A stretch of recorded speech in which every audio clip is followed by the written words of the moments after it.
A quick Google search comes up with billions of web pages on how to feel better. With all of the answers literally at our fingertips, you would think we should be able to put them into action and wake up every day feeling energized and motivated to take on whatever exam, meeting, interaction, or responsibility comes our way. Right? See, the problem isn't that we lack access to resources. It's that the time and energy investment required to validate the quality of a source, then figure out how to apply its recommendations to day-to-day life can be a huge undertaking. So, I've done the work for you. Today, I will be sharing 3 highly actionable, research-backed practices to make life feel more enjoyable. Let's dive into part 1, morning light. You may be familiar with rods and cones, specialized light-detecting cells in the eyes essential for vision, but what is quite fascinating is that humans also contain light-sensitive, non-image forming cells to regulate our sleep-wake cycle and mood. These cells, referred to as iPRGCs, are most sensitive to the blue light found in natural daylight. The part of the brain involved in sleep-wake regulation helps shift you to a state of alertness when input is received from the iPRGCs. This is because that brain area is part of the pathway responsible for the production of cortisol. Now, cortisol usually gets a bad rap, as people tend to think of stress as something you want to always minimize. But actually, it's absolutely essential for sleep-wake regulation. In the early hours of the day, cortisol naturally climbs, often peaking 30 to 45 minutes after waking. That rise increases your perceived energy and focus for the upcoming day and prepares the body for sleep later that night. People run into trouble when their cortisol spike occurs at the wrong time, like during the night, or is not present at all. Over time, they might notice feeling groggy in the morning but wired late at night. So, to achieve a nice high cortisol spike in the morning, the goal is to get outside within an hour of waking up. But how long you actually need light exposure for depends on the weather. If it's a clear, sunny morning, you only need 5 to 10 minutes. If it's a bit overcast or cloudy, give it 15 to 20 minutes. And if you're up before the sun, or are not able to get outside right away, use an indoor 10,000 lux intensity box light for about 30 to 60 minutes. A couple things to note. Glasses or contacts are fine to wear when getting that morning sunlight exposure, but you want to get rid of sunglasses and the blue-blocking lenses, or you'll miss out on the maximum benefits. Also, sunlight through a window or windshield isn't effective as too many of the relevant wavelengths are filtered out. Of course, never stare directly into the sun and consult with a doctor first before buying a box light. Moving right along to part 2, the dopamine coin flip. To grasp why this next protocol is effective, we have to talk about a psychological concept called reward prediction error. Reward prediction error is the difference between the expected reward and the actual reward received.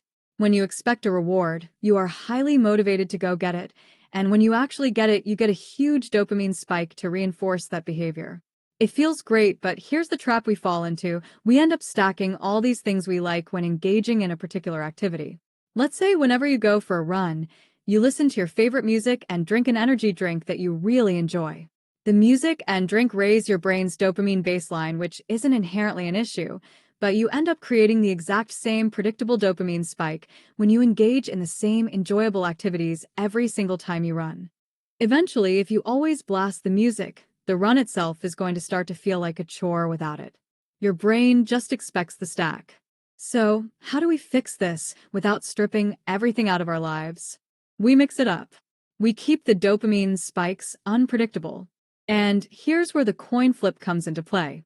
First, pick an activity you usually stack with fun stuff, like hitting the gym with your headphones. Second, flip a coin before you start the activity. Heads, bring the music. Tails, you leave the headphones behind. That way, you vary your experience every time you go to the gym, and your motivation isn't dependent on these extra pleasures. On to part 3, omega-3s and the brain. Omega-3s are a type of fatty acid present in certain foods such as flaxseed and fish. Several different omega-3s exist, but the majority of scientific research focuses on 3: ALA, EPA, and DHA.